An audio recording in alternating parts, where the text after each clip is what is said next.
ನೋಡಪ್ಪ, ಯಾರು ಹೇಳಿದ್ದು ಆರ್ಥಿಕ ಹೊರೆ ಅಂತ? ಇದು ಜನರ ಬದುಕಿಗೆ ನಾವು ಕೊಟ್ಟಂಥ ಒಂದು ಶಕ್ತಿ. ನಿಮ್ಮೆಲ್ಲರಿಗೂ ಕೂಡ ಆರ್ಥಿಕ ಹೊರೆ ಆಗ್ತಿತ್ತು. ಅದಕ್ಕೆ ನಿಮಗೆ ಉಚಿತವಾಗಿ ಬೆಳಕು ಮನೆಯಲ್ಲಿ, ಊಟ ಮನೆಯಲ್ಲಿ, ಹೆಣ್ಮಕ್ಳಿಗೋಸ್ಕರ ಮನೆಯನ್ನು ಸಂಸಾರ ನಡೆಸಲಿಕ್ಕೆ ಹಣ, ಯುವಕರಿಗೆ ಉದ್ಯೋಗ ಇಲ್ಲದೆ ಇದ್ದವ್ರಿಗೆ, ಪ್ರವಾಸ ಮಾಡೋರಿಗೆ, ಕೆಲಸಕ್ಕೆ ಹೋಗೋರಿಗೆ ಎಲ್ಲ ಸಹಾಯ ಆಗಬೇಕು ಅಂತೇಳಿ ನಾವು 5 ಗ್ಯಾರಂಟಿಗಳನ್ನು ಕೊಟ್ಟು ಜನರ ಬದುಕನ್ನು ಪ್ರತಿ ತಾಲೂಕಿಗೆ ಪ್ರತಿ ತಿಂಗಳು 250 ಕೋಟಿ ರೂಪಾಯಿ ಅಷ್ಟು ಹಣ ತಲುಪೋ ರೀತಿಯಲ್ಲಿ ನಾವು ಮಾಡ್ಕೊಂಡು ನಾವು ಬಂದಿದ್ದೀವಿ. ಒಟ್ಟು 56,000 ಕೋಟಿ ರೂಪಾಯಿ ತಲುಪ್ತಾ ಇದೆ. ಇದು ಯಾರಿಗೋಸ್ಕರ? ಜನರ ಬದುಕಿಗೋಸ್ಕರ. ಫಸ್ಟು ಜೀವ ಇದ್ದರೆ ಜೀವನ ನಡೆಸ್ಬೇಕು. ಫಸ್ಟು ಜೀವ ಇರಬೇಕು, ಜೀವ ಉಳಿಸ್ಬೇಕಲ್ಲ ನಾವು, ಆಮೇಲೆ ಮಿಕ್ಕಿದ್ದಲ್ಲ.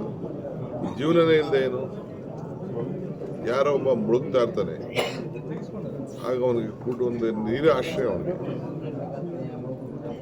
ಎಷ್ಟೇ ದೊಡ್ಡ ಶ್ರೀಮಂತ ಆಗಿದ್ವಿ, ಕೊನೆಗೆ ಒಂದು ಸ್ವಲ್ಪ ಊಟನೇ, ಬ್ರೆಡ್ಡು, ರಾಗಿ ಮುದ್ದೆನೋ ಅನ್ನನೇ ಅವನಿಗೆ ಜೀವ.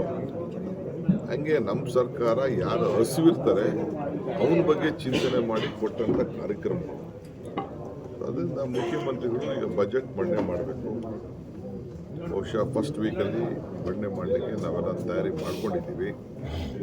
ದಿನಾಂಕ 2-3 ದಿನದಲ್ಲಿ ಘೋಷಣೆ ಆಗ್ತದೆ. ಇನ್ನೊಂದು ತಿಂಗಳಲ್ಲಿ ಮ್ಯಾಕ್ಸಿಮಮ್ ನಾವು ಬಜೆಟ್ ಮಂಡಿಸ್ತೀವಿ. ಸೆಂಟ್ರಲ್ ಗೌರ್ಮೆಂಟು ನೋಡಿದ್ದೀವಿ, ಬರೀ ಪುಟ್ಟಿ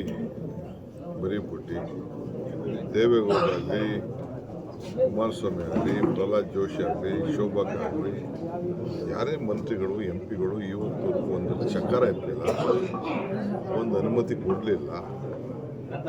ಮಾತ್ರ ದೊಡ್ಡದಾಗಿ ಮಾಡ್ತಾರೆ. ನಮ್ಮನ್ನ ಟೀಕೆ ಮಾಡೋದ್ರಿಂದ ಅವ್ರಿಗೆ ಭಾಳ ಸಂತೋಷ ಆಗ್ತಾಯಿದೆ. ಅಟ್ಲೀಸ್ಟ್ ನಮ್ಮನ್ನ ಟೀಕೆ ಮಾಡಿ, ನಮ್ಮ ಸರ್ಕಾರ ಟೀಕೆ ಮಾಡಿ, ಅವ್ರು ಸಂತೋಷ ಪಡ್ತಾರಲ್ಲ, ಅದೇ ನಮ್ಮ ಸಂತೋಷ.